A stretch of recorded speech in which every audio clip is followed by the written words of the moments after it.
आज से हमने आपके लिए एक नया बैच स्टार्ट किया है जिसका नाम है सारंग। ये बैच डेडिकेटेड है जवाहर नवोदय विद्यालय का जो एंट्रेंस एग्ज़ाम होता है क्लास 6 के लिए, उससे रिलेटेड जो भी कॉन्सेप्ट और जो भी टॉपिक्स हैं उसको हम यहाँ पर बहुत अच्छे से कवर करेंगे। ठीक है, तो आपको ये जवाहर नवोदय विद्यालय एंट्रेंस एग्ज़ाम में 100% सलेक्शन लेना है। तो आपको क्या करना होगा, हमारी ये जो वीडियो सीरीज़ है, ठीक है, ये जो लेक्चर सीरीज़ है आपको थॉरली कंप्लीट करनी होगी टॉपिक वाइज टॉपिक। ठीक है, तो इस वीडियो में हम सेक्शन सेकंड, सॉरी यहाँ मिस्टेक से लिख दिया है, सेक्शन सेकंड होता है ये जो आपका पेपर होता है, उसमें ये सेक्शन सेकंड के अंतर्गत आता है और उसका नाम होता है अरिथमेटिक टेस्ट। ठीक है, या सिंपल भाषा में आप इसे मैथ बोल सकते हैं। ठीक है, तो ये वाला टॉपिक आज हम यहाँ पर कवर करेंगे और इस टॉपिक के अंतर्गत, ठीक है, ये जो हमारा मेन सेक्शन हो जाता है इसके अंतर्गत हम चैप्टर फर्स्ट आज देखेंगे और चैप्टर फर्स्ट है हमारा नंबर एंड न्यूमेरिक सिस्टम। इसको भी हमने दो पार्ट में स्प्लिट किया है, part a and part b. तो ये जो वीडियो है इसमें हम पार्ट ए कवर करेंगे और जो इसका नेक्स्ट वीडियो होगा उसमें पार्ट बी कवर करेंगे। तो चलिए देखते हैं आज का जो चैप्टर नंबर फर्स्ट है उसका जो पार्ट ए है उसमें आपके लिए हम क्या लेकर आए हैं। तो जो चैप्टर फर्स्ट है, ठीक है, वो है नंबर एंड न्यूमेरिक सिस्टम। इसमें आज हम जो टॉपिक कवर करने वाले हैं वो है नंबर, कि नंबर क्या होते हैं, नंबर सिस्टम्स, इसे न्यूमेरिक सिस्टम भी बोलते हैं, न्यूमेरिक सिस्टम। ठीक है, कि न्यूमेरिक सिस्टम क्या होते हैं, फेस वैल्यू क्या होती है, प्लेस वैल्यू क्या होती है, लीस्ट नंबर। ठीक है, कई बार इसको स्मॉलेस्ट नंबर के नाम से भी जानते हैं कि स्मॉलेस्ट नंबर बताइए, 4 डिजिट स्मॉलेस्ट नंबर क्या होगा, 5 डिजिट स्मॉलेस्ट नंबर क्या होगा। ठीक है, तो वो वाला भी आज हम अच्छे से समझेंगे कि स्मॉलेस्ट नंबर कैसे बनाते हैं, क्या करते हैं। और इसके बाद जो टॉपिक है आपका वो है ग्रेटेस्ट नंबर। ठीक है, सिमिलर हैं ये दोनों कॉन्सेप्ट, एक दूसरे से मिलते जुलते हैं और यहाँ से बहुत सारे क्वेश्चन पूछे जाते हैं, एक दो क्वेश्चन इस टॉपिक से आता ही आता है। ठीक है, ये जो चैप्टर फर्स्ट है इससे आपको एक दो क्वेश्चन देखने को मिल जाता है और इसमें हम सक्सेसर ऑफ ए नंबर और प्रीडेसर्स ऑफ ए नंबर ये भी कवर करने वाले हैं। और जो लास्ट टॉपिक होगा आज के लेक्चर का वो होगा रोमन नंबर, कि रोमन नंबर क्या होते हैं और ये एग्ज़ाम में किस टाइप से पूछे जा सकते हैं। तो चलिए आज के इन सभी टॉपिक्स को हम डिटेल में स्टडी करते हैं। तो पहला टॉपिक है हमारा चैप्टर फर्स्ट का number. What do you understand by the term number, कि नंबर क्या होते हैं, नंबर से आप क्या समझते हैं। तो जनरली जो काउंटिंग डिजिट्स होती हैं, यानी कि ये वो सिंबल्स होते हैं, नंबर्स क्या होते हैं, ये सिंबल्स होते हैं जो हेल्प करते हैं आपका किस में, काउंटिंग में। ये आपकी हेल्प करते हैं मीज़रमेंट में।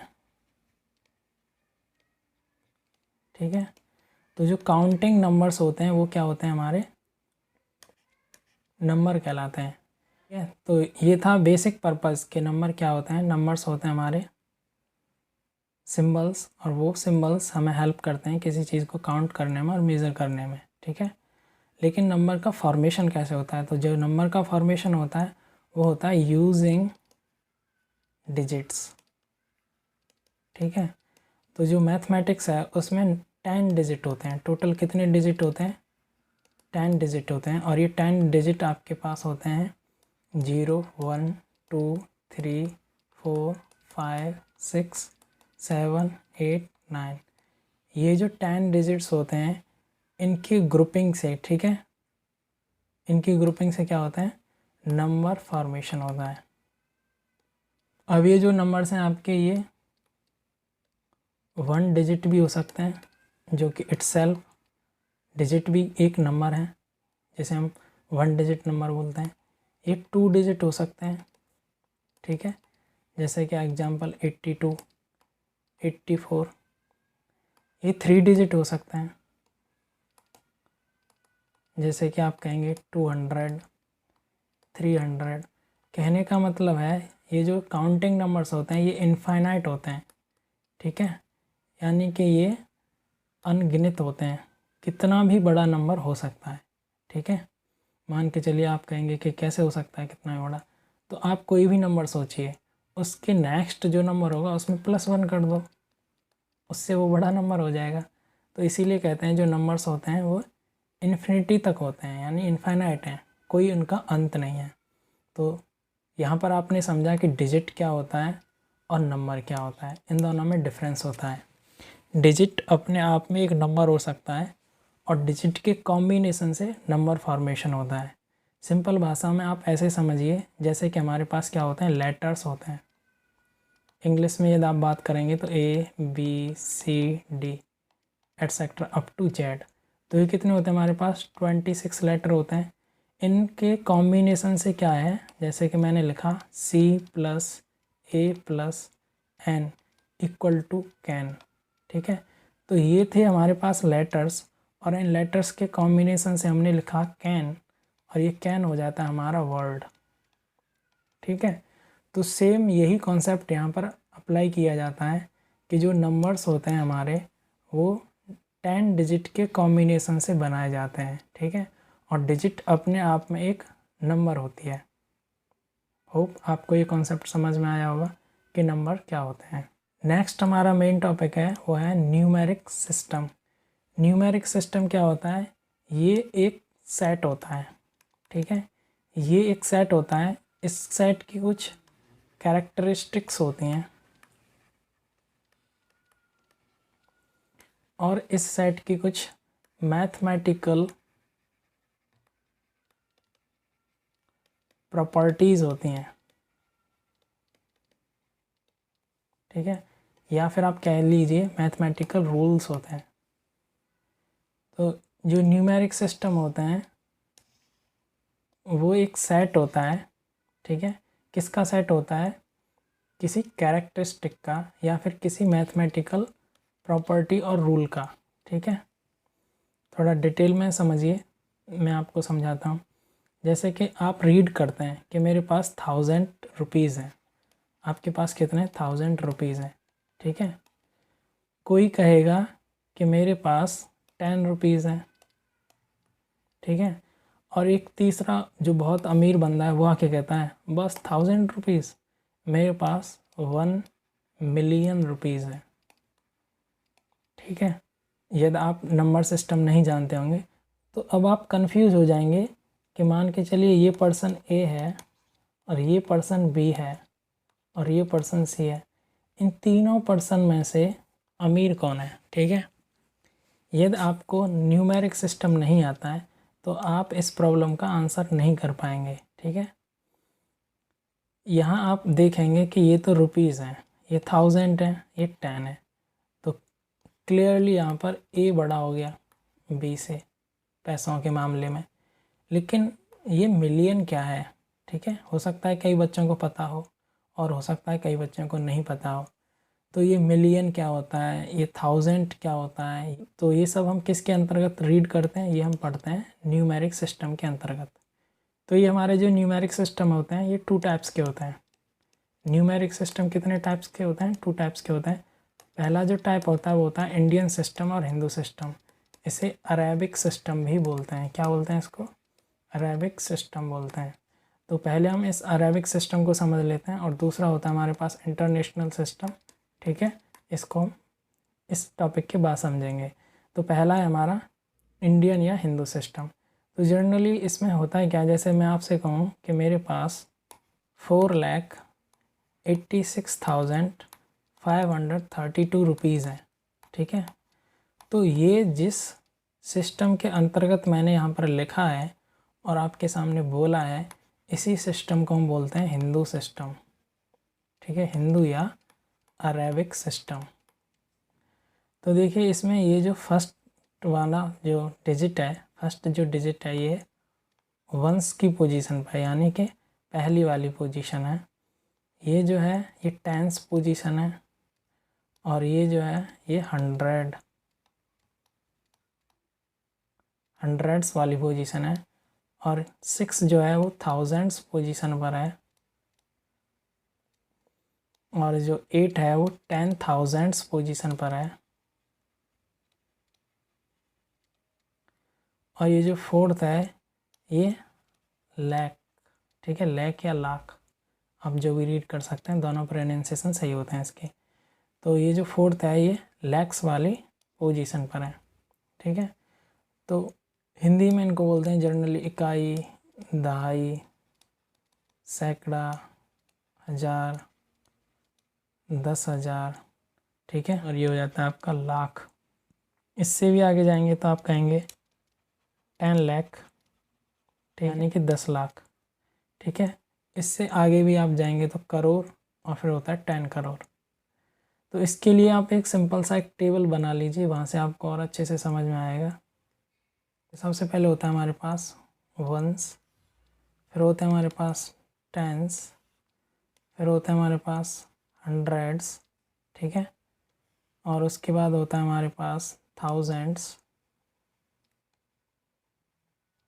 और उसके बाद होता है हमारे पास 10,000s, और उसके बाद होता है हमारे पास लैक्स, उसके बाद होता है 10 lakhs, उसके बाद होता है हमारे पास करोड़, और उसके बाद होता है 10 करोड़, ठीक है। जैसा कि मैंने आपको बताया था कि जो नंबर होते हैं वो इन्फिनिटी होते हैं, करोड़ के बाद भी नंबर होते हैं, ठीक है। तो लेकिन आपके एग्ज़ाम के पॉइंट ऑफ व्यू से आपको बस 10 करोड़ तक नंबर्स को लिखना आना चाहिए, उनको समझना आना चाहिए, बोलना आना चाहिए कि उनको बोलते कैसे हैं, ठीक है। तो ये जो टेबल है ये सिंपल आपको याद होनी चाहिए, 20 रुपीज़, ठीक है। तो 20 आप लिख दोगे ऐसे सिंपल, लेकिन मैं कहूँगा इसमें वंस डिजिट क्या है। तो जब भी कोई भी फंडामेंटल ऑपरेशन करना होता है तो हम वंस डिजिट से स्टार्ट करते हैं और आगे की तरफ इस लेफ़्ट हैंड डायरेक्शन में बढ़ते हैं, ठीक है। एक एग्जांपल से समझिए, 20 + 60 करना है आपको, ठीक है। तो सबसे पहले आपको जो वंस वाली डिजिट है उसको ऐड करना पड़ेगा, उसके बाद टेंस वाली डिजिट पर जाएंगे। तो यहाँ पर हो जाएगा आंसर 80, ठीक है। लेकिन कुछ बच्चे कहेंगे नहीं हम तो पहले ये वाला डिजिट ऐड करेंगे, तो इससे आपका आंसर तो 80 आ जाएगा इस केस में। लेकिन यदि मैं इसको थोड़ा बदल देता हूँ, मैं कह देता हूँ कि ये हो जाता है आपका 4, 8, और यहाँ हो जाता है 9, 3, ठीक है। तो यदि आपने पहले वंस डिजिट में ऑपरेशन नहीं किया और आपने ऑपरेशन किस में कर दिया, टेंस डिजिट में, 9 और +4 करेंगे तो ये हो जाएगा 13। तो 13 का 3 आप यहाँ पर कैरी लगाएंगे तो 8 और 1 9, और 9 और 3 कितना हो जाएगा 12। तो इस केस में आपने देखिए क्या कर दिया, ये गलत कर दिया।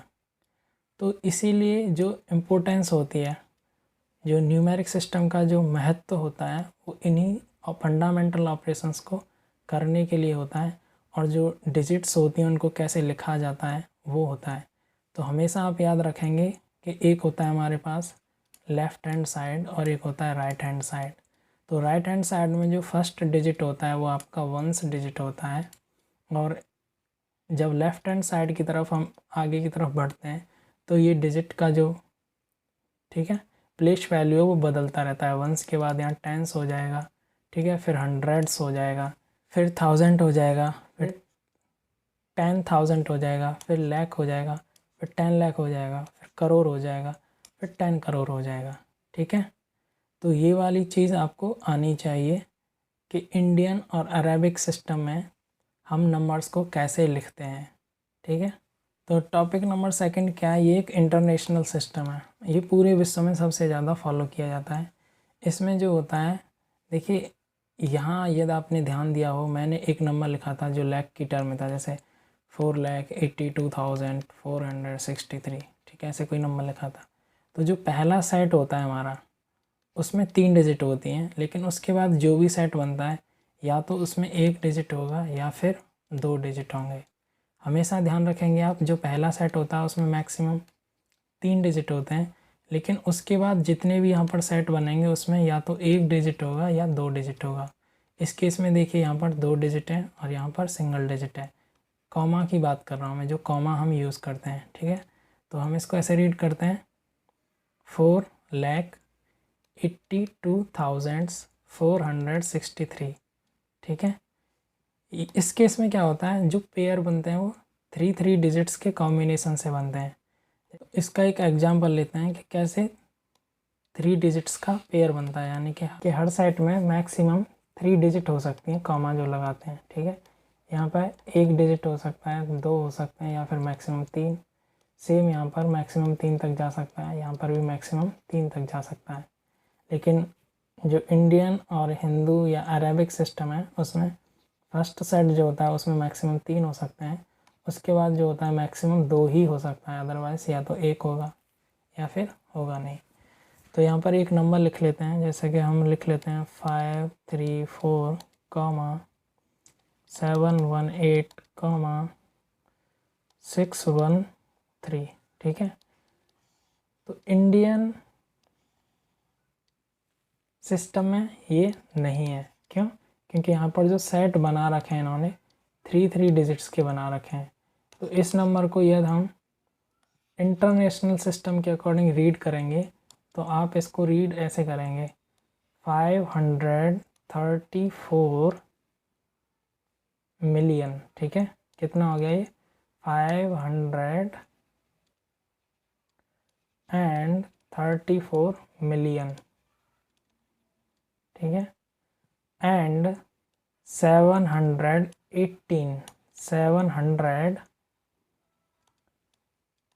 18,000 and 613, ठीक है। तो मैं इस नंबर को दोबारा से एक बार रीड करके बताता हूँ।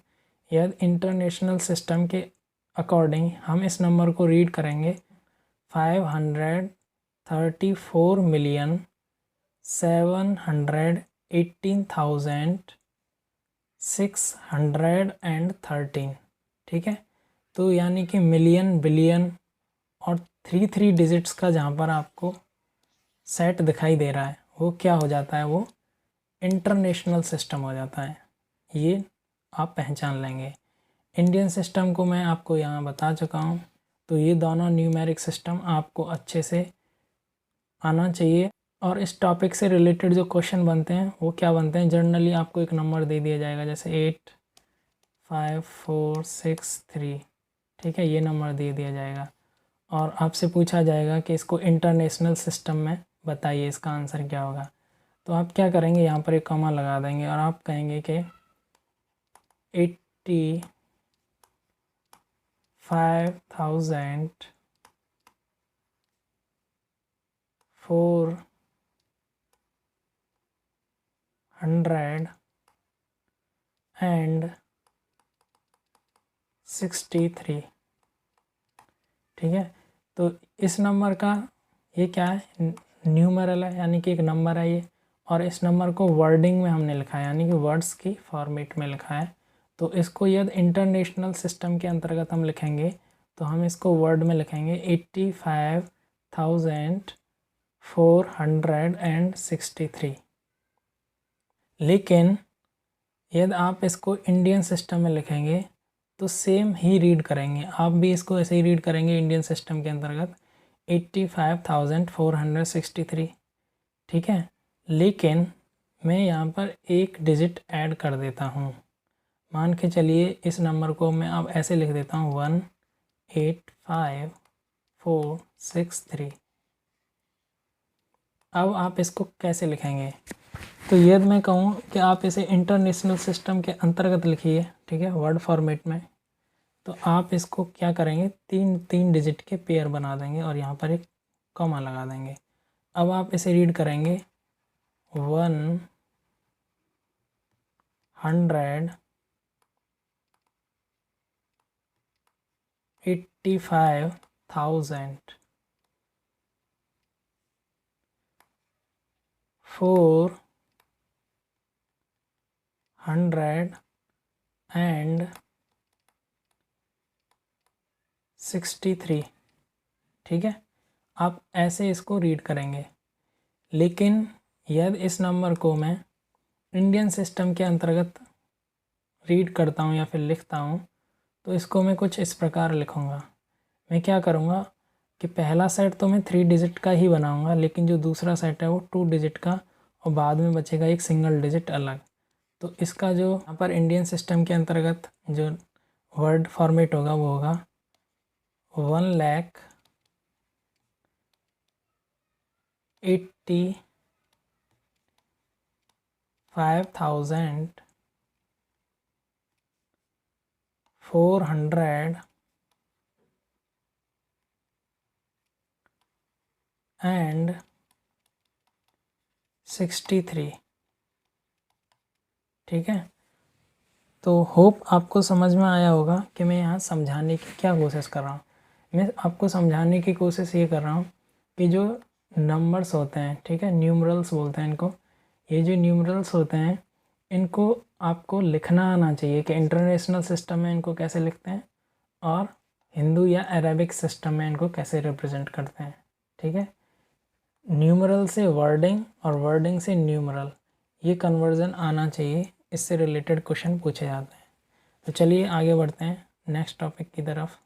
नेक्स्ट टॉपिक है हमारा फेस वैल्यू। ठीक है, तो देखिए अभी तक आपने क्या देखा कि नंबर्स क्या होते हैं, आप ये समझ गए। नंबर्स का फॉर्मेशन कैसे होता है, आप ये भी समझ गए। और आपने देख लिया कि न्यूमेरिक सिस्टम क्या होता है। ठीक है, कि नंबर को वर्ड फॉर्मेट में और वर्ड फॉर्मेट से न्यूमरल फॉर्मेट में कैसे लिखा जाता है।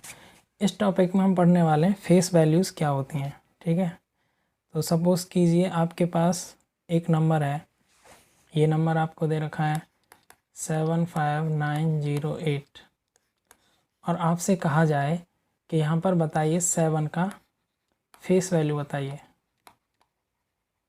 ठीक है, या फिर आपसे कहा जाए 8 का फेस वैल्यू बताइए। और कई बार क्वेश्चन इस प्रकार से भी बन जाता है, कहेगा कि 7 और 8 का फेस वैल्यू बताइए और उनका ऐड करने पर क्या रिजल्ट होगा ये बताइए। ठीक है, तो इस टाइप के भी क्वेश्चन बन जाते हैं। या फिर कई बार आपसे कह देगा कि 7 का फेस वैल्यू बताइए और 8 का फेस वैल्यू बताइए, और इन दोनों फेस वैल्यू का जो डिफरेंस होगा वह बताइए। तो इस टाइप से भी प्रश्न पूछ लेता है। तो चलिए इस टाइप के प्रश्न को सॉल्व करने के लिए आपको क्या पता होना चाहिए कि फ़ेस वैल्यू क्या होती है। तो फेस वैल्यू जो होती है वो क्या होती है कि जो डिजिट होता है ना वही खुद में होता है, यानी डिजिट इटसेल्फ, डिजिट इटसेल्फ। ठीक है, यहाँ पर जो वैल्यू है वो डिपेंड नहीं करता है, यानी कि वो डिपेंड नहीं करता है, किस पर डिपेंड नहीं करता है, पोजीशन ऑफ नंबर, कि वो जो नंबर है वो किस पोजीशन पर रखा गया है उस पर ये डिपेंड नहीं करता है। तो इस केस में 7 का फेस वैल्यू 7 हो जाएगा, 8 का फेस वैल्यू 8 हो जाएगा। ठीक है, यदि आपसे कहा जाता है कि इन दोनों का फेस वैल्यू बताइए और उनका एडिशन करके बताइए हमको रिजल्ट क्या होगा, तो आप सिंपली 7 + 8 कर देंगे और इसका जो आंसर हो जाएगा वो 15 हो जाएगा। या फिर आपसे ऐसे भी पूछा जा सकता है कि 7 और 8 का डिफरेंस बताइए फेस वैल्यू का। तो देखिए फेस वैल्यू 7 का 7 होगा, 8 का 8 होगा, इनका जो डिफरेंस होगा 8 - 7 = क्या हो जाएगा 1। तो करेक्ट आंसर क्या होगा 1। तो इस टाइप के प्रश्न पूछे जाते हैं फेस वैल्यू से। मैं दोबारा रिपीट कर देता हूँ कि जो फेस वैल्यू होती हैं वो डिपेंड नहीं करती हैं, किस पर डिपेंड नहीं करती हैं, कि उनकी पोजीशन क्या है। ठीक है, तो जो फेस वैल्यू होती है वो जो डिजिट होता है उसका जो नंबर होता है वही खुद में होता है, यानी कि डिजिट नंबर इटसेल्फ, जो डिजिट नंबर होता है वही खुद में क्या होता है, खुद की फेस वैल्यू होता है। होप आपको ये समझ में आया होगा। नेक्स्ट टॉपिक देखते हैं। नेक्स्ट टॉपिक है हमारा प्लेस वैल्यू, कि प्लेस वैल्यू क्या होता है। प्लेस वैल्यू में भी हम वही ऊपर वाला एग्जांपल ले लेते हैं। ऊपर हमने एक नंबर लिखा था 75,908। तो यहाँ यदि आपसे कहा जाए कि 8 का प्लेस वैल्यू बताइए, प्लेस वैल्यू शॉर्ट में से PV लिखूँगा मैं यहाँ पर। ठीक है, तो 8 का प्लेस वैल्यू बताइए और 7 का प्लेस वैल्यू बताइए। और यहाँ पर भी वो फंडामेंटल ऑपरेशन करवा सकता है, कहेगा 7 एंड 8 का प्लेस वैल्यू बताकर उनका एडिशन कीजिए, या फिर कहेगा आपसे 7 और 8 का प्लेस वैल्यू बता के उनका डिफरेंस बताइए। ठीक है, तो इस हिसाब से डिफरेंट टाइप के यहाँ पर क्वेश्चन फॉर्मेशन होता है। तो इस कॉन्सेप्ट को हम समझ लेते हैं। इसमें क्या होता है कि जो नंबर होता है उसकी जो पोजीशन होती है, ठीक है, पोजीशन क्या, वंस वाली न्यूमेरिक सिस्टम हमने आपको अभी पढ़ाया था, वो इसीलिए पढ़ाया था क्योंकि आपको यह नंबर पढ़ना आता है, रीड करना आता है, लिखना आता है, तो आप ईजिली समझ पाएंगे कि किस नंबर की क्या पोजीशन है। तो ये जो पोजीशन होती है वंस हो सकती है, टेंस हो सकती है, हंड्रेड्स हो सकती है, थाउजेंड्स हो सकती है, 10,000s हो सकती है,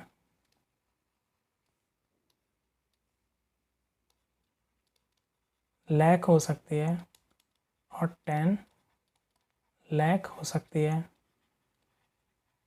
करोड़ हो सकती है, और इसके बाद 10 करोड़ हो सकती है। बस इतना ही आपको पढ़ना है। आपके सिलेबस में इतना ही मैक्सिमम नंबर आ सकता है, इससे बड़ा नंबर नहीं आएगा। ठीक है, तो देखिए यहाँ पर यदि हम कहें कि 7 का प्लेस वैल्यू क्या होगा, तो 7 का प्लेस वैल्यू क्या होगा, सबसे पहले जो नंबर होता है उसको लिख लेंगे और इसका पोजीशन चेक करेंगे। जो इसका पोजीशन है उसका यहाँ पर मल्टीप्लाई कर देते हैं। तो इस केस में यदि आप रीड करते हैं तो देखिए ये वंस पोजीशन मैंने बताया था ना कि आप क्या करेंगे, जो राइट हैंड साइड होती है, ठीक है, जो राइट हैंड साइड होती है उससे हम किसकी तरफ जाते हैं, लेफ़्ट हैंड साइड की तरफ रीड करते हैं। तो यह हो जाता है आपका वंस, ये टेंस, ठीक है, ये हो जाता है आपका 100, ये हो जाता है 1000 और ये हो जाता है 10,000। तो यहाँ पर आप क्या करेंगे, सिंपली 7 के साथ मल्टीप्लाई कर देंगे 10,000 का, और जो आंसर होगा वही आपका करेक्ट उत्तर होगा। इनको मल्टीप्लाई करने पर आप पाएंगे यहाँ पर 70,000। ठीक है, और यहाँ यदि हम 8 का वो देखें प्लेस वैल्यू, तो 8 का प्लेस वैल्यू 8 मल्टीप्लाई जो इसका पोजीशन है, तो इसका पोजीशन तो वंस है, तो वंस के लिए हम क्या करते हैं, मल्टीप्लाई 1 करते हैं। तो यहाँ पर आप 1 करेंगे तो इसका 8 हो जाएगा, यानी कि 8 का 8 हो जाएगा और 7 का 70,000 हो जाएगा। तो होप आपको ये समझ में आया होगा। आपको क्या करना है, ये याद रखना है, न्यूमेरिक सिस्टम यदि आपको याद रहेगा तो आप इस टाइप के क्वेश्चन ईजिली अटेंड कर पाएंगे। तो वंस के लिए आप मल्टीप्लाई 1 करेंगे, टेंस डिजिट, टेंस प्लेस पर यदि कोई नंबर है तो उसके लिए आप 10 मल्टीप्लाई करेंगे, हंड्रेड्स पर है तो 100 का मल्टीप्लाई कर देंगे, थाउजेंड्स है तो थाउजेंड्स का मल्टीप्लाई कर देंगे, 10,000 है तो आप 10,000 का मल्टीप्लाई कर देंगे, और लैख पर यदि कोई नंबर है लैक्स की पोजीशन पर तो आप उसके साथ, ठीक है, 1 लाख का मल्टीप्लाई कर देंगे। 10 की पोजीशन पर है तो 10 लाख का मल्टीप्लाई कर देंगे, और करोड़ की पोजीशन पर है तो आप 1 करोड़ का मल्टीप्लाई कर देंगे। ठीक है, तो इस हिसाब से आप किसी भी नंबर का प्लेस वैल्यू निकाल सकते हैं। एक और मैं आपको छोटा सा एग्जांपल समझा देता हूँ और अच्छे से आपको ये क्लियर हो जाएगा। मान के चलिए मेरे पास है 7, 5, 8, 4, 3। आपसे कहा जाए कि 8 का प्लेस वैल्यू बताइए और 5 का फेस वैल्यू बताइए। 8 का क्या बताना है, प्लेस वैल्यू, और 5 का फेस वैल्यू बताना, और इनका सम करके जो मेन आंसर होगा वो क्या होगा। तो देखिए 8 का हमको क्या निकालना है, प्लेस वैल्यू। 8 का प्लेस वैल्यू निकालने के लिए आप क्या करेंगे, ये जो 8 है इसको यहाँ लिखेंगे, मल्टीप्लाई करेंगे इसकी पोजीशन के साथ, तो वंस, टेंस, 100, तो इसकी कौन सी है, 100 भी पोजीशन है। ठीक है, हंड्रेड्स वाली जगह पर ये रखा गया है, तो इसका जो आंसर हो जाएगा यहाँ हो जाएगा 800। और 5 का क्या पूछा है, प्लेस वैल्यू, ठीक है, सॉरी 5 का पूछा है यहाँ पर इन्होंने फेस वैल्यू। तो फेस वैल्यू मैं बता चुका हूँ कि जो फेस वैल्यू है वो डिपेंड नहीं करता है पोजीशन पर, तो यहाँ 5 का जो फेस वैल्यू वो 5 हो जाएगा। तो जब इन दोनों का हम सम करेंगे तो आपका जो आंसर होगा वो 805। ठीक है, तो ये आपका क्या हो जाएगा, आंसर हो जाएगा। तो इस टाइप से प्लेस वैल्यू और फेस वैल्यू को यूज़ करके डिफरेंट टाइप के क्वेश्चन बन सकते हैं, उनमें वो आपसे कोई भी फंडामेंटल ऑपरेशन लगवा सकता है। वो एडिशन करा सकता है, सब्ट्रैक्शन करा सकता है, डिवीज़न करा सकता है, मल्टीपल करा सकता है। ठीक है, तो नेक्स्ट टॉपिक है हमारा लीस्ट नंबर। ठीक है, लीस्ट नंबर भी पढ़ते हैं, कई लोग इसको स्मॉलेस्ट नंबर भी बोलते हैं कि स्मॉलेस्ट नंबर क्या होते हैं।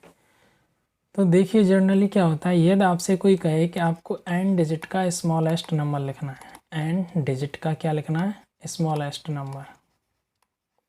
स्मॉलेस्ट का मतलब होता है सबसे छोटा। ठीक है, तो यहाँ पर डिजिट कोई भी पूछा जा सकता है आपसे। तो यदि मैं यहाँ पहले आपको जर्नल में बता देता हूँ, ठीक है, जिससे आपको याद रहेगा। उसके बाद फिर हम इसका एक एग्जाम्पल लेंगे। तो इन जर्नल यदि आपसे कोई कहता है कि n डिजिट का स्मॉलेस्ट नंबर क्या होगा, तो आपको क्या करना है, सबसे पहले 1 लिख देना है। 1 लिखने के बाद इसका जो ये राइट हैंड साइड होता है, राइट हैंड साइड, ये 1 है, और इस 1 का ये क्या है, राइट हैंड साइड, और इधर क्या है, लेफ्ट हैंड साइड।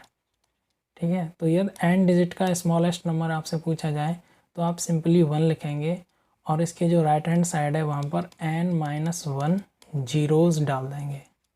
ठीक है, यानी n डिजिट का स्मॉलेस्ट नंबर पूछा जा रहा है आपसे, तो 1 लिखना है, और 1 लिखने के बाद इसके राइट हैंड साइड में क्या करना है, n-1 जीरोज़ पुट कर देना है। एक एग्जांपल लेते हैं, आपको अच्छे से समझ में आएगा।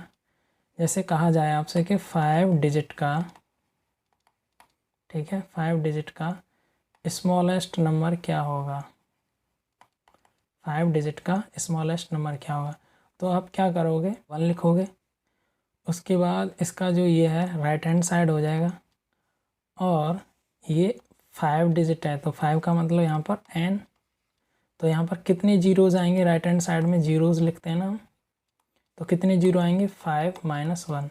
ये कैसे लिया, ये हमने लिया n-1, क्योंकि यहाँ पर n हमारा 5 है, तो नंबर ऑफ़ जीरोज़ कितने हो जाएंगे, 5-1, यानी कि 4 जीरो आपको यहाँ पुट कर देना है, 1 2 3 4। तो ये 5 डिजिट का क्या होगा, स्मॉलेस्ट नंबर होगा। इससे छोटा कोई भी नंबर 5 डिजिट का नहीं होगा, तो ये आपका हो जाएगा आंसर। ठीक है, एक और एग्जांपल आपको बता देता हूँ। यदि आपसे कहा जाए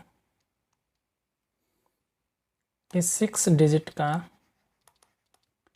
स्मॉलेस्ट नंबर बताइए, यानी 6 डिजिट का सबसे छोटा नंबर क्या होगा, तो सिंपल ये देख लीजिए, ये क्या है, n, तो आपको क्या करना है, 1 लिखना है, और इसका ये जो राइट हैंड साइड है यहाँ पर क्या कर देना है, 6-1 = 5। 5 जीरोज़ आपको यहाँ क्या कर देंगे, पुट कर देंगे, 1 2 3 4 5, तो ये 1 लाख हो जाता है आपका, तो ये आपका यहाँ आंसर हो जाता है। तो होप आपको स्मॉलेस्ट नंबर लिखना आया होगा। इसमें कुछ नहीं करना आपको, सिंपली ये वाला जो रिलेशन है ये याद रखना है। ठीक है, कि यदि n डिजिट का आपसे स्मॉलेस्ट नंबर पूछा है तो आपको 1 लिख देना है, और n-1 करके यहाँ पर जो भी उत्तर आता है वो उतना जीरोज़ लगा देना है उस 1 के पीछे। ठीक है, तो आपको आंसर मिल जाएगा। नेक्स्ट टॉपिक हमारा ग्रेटेस्ट नंबर। ग्रेटेस्ट नंबर का मतलब होता है सबसे बड़ा। ठीक है, तो इन जर्नल यदि आप देखेंगे तो इसके लिए आपको क्या याद रखना है, यदि आपसे कहा है कि n डिजिट का ग्रेटेस्ट नंबर लिखिए, ग्रेटेस्ट नंबर, इसको शॉर्ट में मैं GN लिखूँगा। ठीक है, तो यदि n डिजिट का ग्रेटेस्ट नंबर पूछा जाए तो आपको क्या करना है, n टाइम्स 9 लिख देना है। ठीक है, n टाइम्स आप क्या करेंगे, 9 लिख देंगे। इसका भी एक एग्जांपल लेते हैं। आपसे कहा जाता है कि 4 डिजिट का ग्रेटेस्ट नंबर बताइए, तो आप क्या करेंगे, 4 टाइम्स, ठीक है, 4 टाइम्स आप क्या करेंगे, 9 को रिपीट करेंगे, क्योंकि यही तो कहता है हमारा जर्नल रूल, क्या कहता है, यदि n डिजिट का ग्रेटेस्ट नंबर पूछा जाता है तो आप n टाइम्स क्या कर देंगे, 9 लिख देंगे।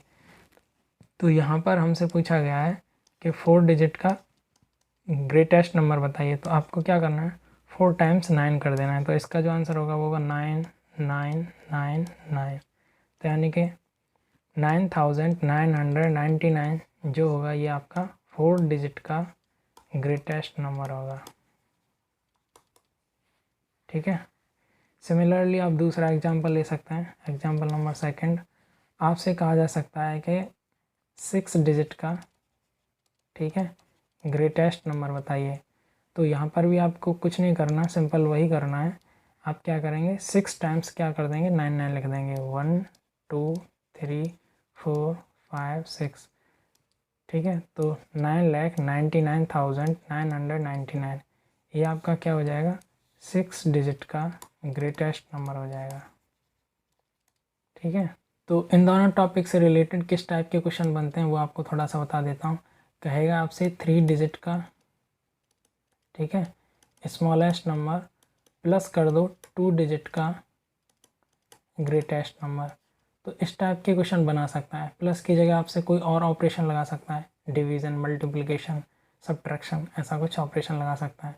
तो इस केस में यदि यहाँ पर एक एग्जांपल लेते हैं तो 3 डिजिट का स्मॉलेस्ट नंबर क्या होगा, आप 1 लिखेंगे और 3 में से 1 माइनस सब्ट्रैक्ट करेंगे तो यहाँ 2 जीरोज़ लगा देंगे। तो ये 3 डिजिट का स्मॉलेस्ट नंबर है। 2 डिजिट का ग्रेटेस्ट नंबर क्या होगा, 2 टाइम्स आप 9 लिख देंगे। क्या पूछा आपसे, प्लस करना है, तो इसका जो आंसर होगा वो होगा 199। तो इस टाइप के प्रश्न आपसे पूछ लिए जाते हैं। तो नेक्स्ट टॉपिक है आपका सक्सेसर ऑफ अ नंबर। तो सक्सेसर का मतलब होता है the number after the given number. ये क्या होता है, number after the given number. यानी कि आपको एक नंबर दे रखा है, एग्जाम्पल से आपको अच्छे से समझ में आएगा। मान के चलिए यहाँ आपको 50 दे रखा है और आपसे कहा जाए कि इसका हमको क्या बताइए, सक्सेसर बताइए कि इसका सक्सेसर क्या होगा। तो आपको कुछ नहीं करना, +1 कर देना है, तो 51 क्या हो जाएगा, आपका आंसर हो जाएगा। सिमिलरली दूसरा एग्जांपल देखिए, यहाँ पर 78 दे रखा है, इसका सक्सेसर यदि आपसे पूछा जाए तो आप क्या करेंगे, +1 कर देंगे 78 में, तो 79 क्या हो जाएगा, आपका सक्सेसर नंबर हो जाएगा। इन जनरल यदि आप समझना चाहें तो आप कह सकते हैं कि यदि n कोई आपका नंबर है और उसका सक्सेसर पूछा जा रहा है आपसे, क्या पूछा जा रहा है, सक्सेसर, तो आप क्या करेंगे, उस n नंबर में +1 कर देंगे और वही आपका आंसर हो जाएगा। ठीक है, तो होप आपको ये टॉपिक समझ में आया होगा। नेक्स्ट जो हमारा टॉपिक है वो है प्रीडेसर ऑफ अ नंबर। ठीक है, प्रीडेसर ऑफ अ नंबर। तो प्रीडेसर का मतलब होता है number before a given number, यानी कि जो आपको नंबर दिया गया है उससे पहले का नंबर। एग्जाम्पल देखिए, आपको अच्छे से समझ में आएगा। एग्जाम्पल नंबर फर्स्ट, मान के चलिए यहाँ पर दे रखा है आपको 53, ठीक है, और कहा जाए इसका प्रीडेसर बताइए, क्या बताइए, प्रीडेसर। तो कुछ नहीं करना है, इस नंबर में से आपको -1 कर देना है, तो ये हो जाएगा 52, आपका आंसर होगा। सिमिलरली दूसरा एग्जांपल ले लीजिए, यदि आपसे कहा जाए 50 है और 50 का आपको क्या बताना है, प्रीडेसर बताना है, तो यहाँ भी आप क्या करेंगे, -1 करेंगे और आंसर में मिलेगा आपको 49। ये आपका क्या हो जाएगा, आंसर हो जाएगा। यानी कि जो गिवन नंबर है, गिवन मतलब जो दिया गया है, दिया क्या गया है, यहाँ पर 53 दिया गया है, इसका हमें प्रीडेशन निकालना है। तो क्या किया हमने, 1 को क्या कर दिया, सब्ट्रैक्ट कर दिया। जो गिवन नंबर है उसमें से यदि हम 1 सब्ट्रैक्ट कर देते हैं तो हमको प्रीडेशन मिलता है। ठीक है, ध्यान रखेंगे आप। इन जनरल यदि आप यहाँ रूल बनाना चाहें तो आप कहेंगे कि यदि कोई n नंबर गिवन है, यदि उसका क्या पूछा जाए, प्रीडेशर पूछा जाए, तो आपको क्या करना है, n-1 करना है, वही आपका क्या होगा, आंसर होगा। ठीक है,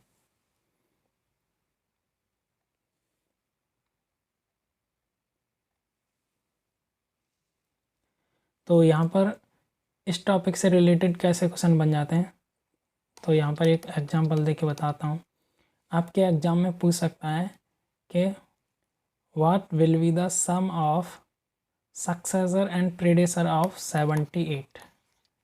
ठीक है, मैं रिपीट करता हूँ कि what will be the sum of successor and predecessor of 78। यानी कि आपको 78 का क्या निकालना है, सक्सेसर निकालना है।